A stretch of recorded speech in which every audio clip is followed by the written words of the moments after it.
السلام عليكم ومرحبا بكم في قناتكم. اليوم غالياتي راح نشارك معكم وصفة المطلوع على أصول. السر تاع الوصفة يا البنات راح تكون في الطريقة، خاطر المقادير راح تكون مقادير بسيطة ومقادير تقليدية.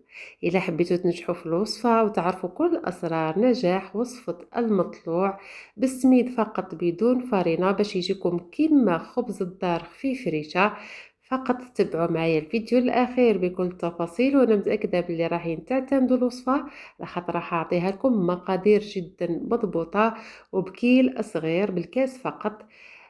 تبعوا معايا البنات، وإلا عجبكم فيديو ما تبخرونيش من هذاك الجام. وقبل ما نبداو ما نساوش الصلاة والسلام على سيدنا وحبيبنا المصطفى محمد صلى الله عليه وسلم. مباشرة رايحين نمروا للمقادير وطريقة التحضير. النوعية نتاع السميد راح نحتاجو السميد المتوسط اللي رايح للرطب.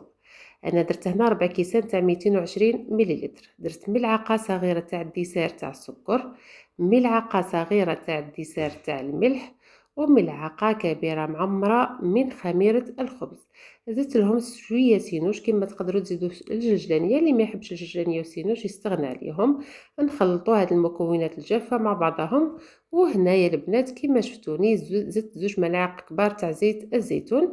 اللي ما عندهاش زيت الزيتون دير زيت العاديه. خلطته مع هذاك السميد ورايحه نبدا نلم في العجين تاعي. بالنسبه للعجينه تاع المطلوع في بدايه الامر رايحين نلموها حتى نتحصلوا على عجينه تكون طريه نوعا ما.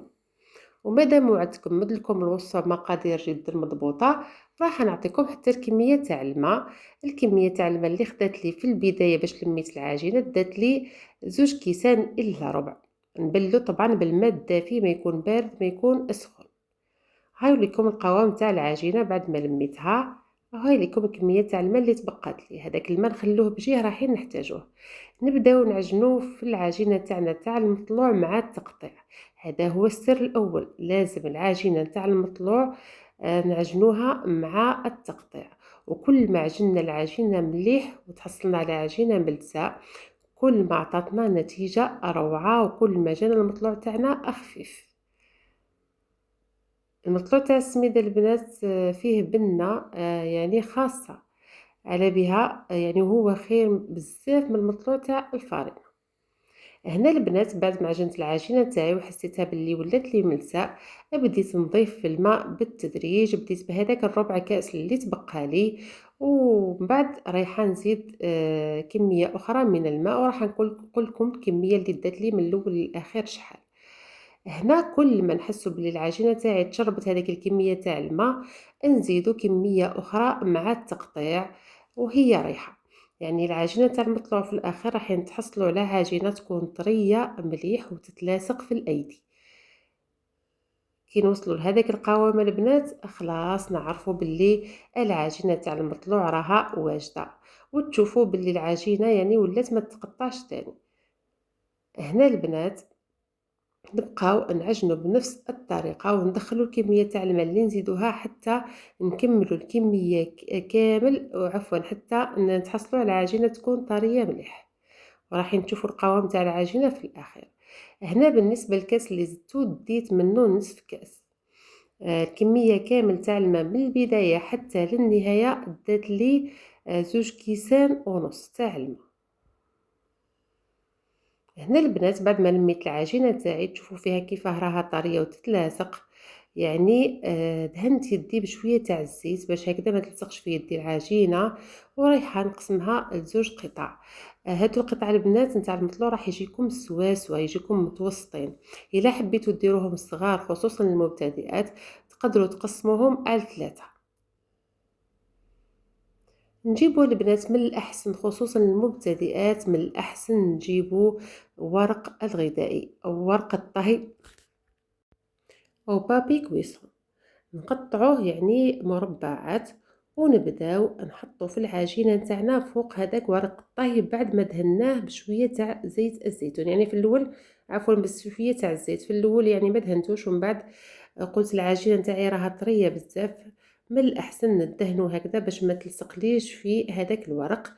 ونحطو العجينه نتاعنا فوق ورق الطهي ونطرحوها شويه فقط بيدينا، نحطوا لها شويه نيلون ونحطوا لها طرشونه ونخلوها ترتاح حتى يتضاعف الحجم نتاعها. وهنا بعد ما ارتاحت لي وتضاعف الحجم نتاعها نحيو هذيك الطرشونه، نحيو النيلون تاعنا ونبداو نحلو العجينه على سمك يكون رقيق نوعا ما تخلوهاش خشينه بزاف البنات، يعني رقوها على خاطر ريحه الزيت تختمر في الطاجين. راح نخلوها هنا بعد ما نحلوها راح نخلوها تختمر ويتضاعف الحجم نوعا ما، وبعد ما تختمر رايحين نحطوها تطيب في الطاجين اللي كنت سخنته مسبقا. انا اليوم راح نطيبها في الطاجين تاع الطين هكذا البنات، راح نطيبها في الطاجين تاع الطين، وإلا عندكم الطاجين تاع الحديد طيبوها على الطاجين تاع الحديد. يعني بعد ما نحلوها نخلوها ترتاح حتى تختمر لنا نوعا ما.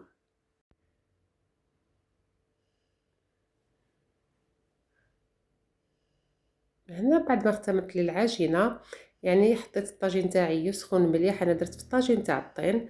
اللي دير في الطاجين تاع الحديد تحاول فقط تنقص النار تاعها.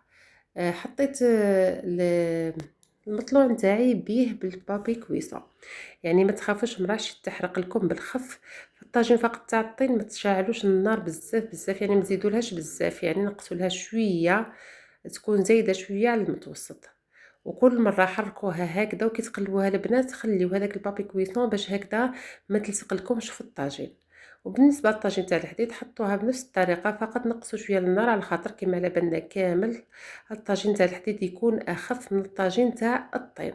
ونحركوها بالطريقه اللي راكم تشوفوا فيها البنات، وكل مره نحركوها هكذا باش يطيب لنا الجوانب كامل، يعطيونا نفس اللون. وبعد ما نطيبوها البنات نحاولوا نحوشوها من الاطراف، يعني نحمروها من الاطراف تحت الطاجين.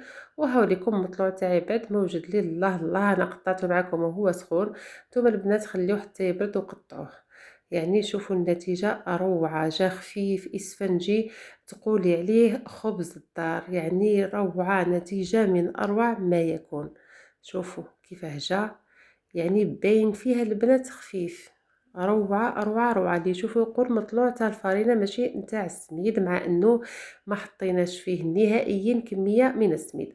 الى عجبكم الفيديو ما تبخلونيش من هذاك الجام، وشاركوه مع الاهل والاصدقاء والاحباب باش هكذا تعم الفائدة ويوصل الفيديو لاكبر عدد ممكن من المتابعين. والى عجبكم الفيديو يا البنات دايما دايما نوصيكم بالاعجاب، يعني تضغطوا على زر الاعجاب باش هكذا تعاونوني في القناة وتوصل للناس كامل. الى الملتقى في فيديو اخر ووصفة اخرى.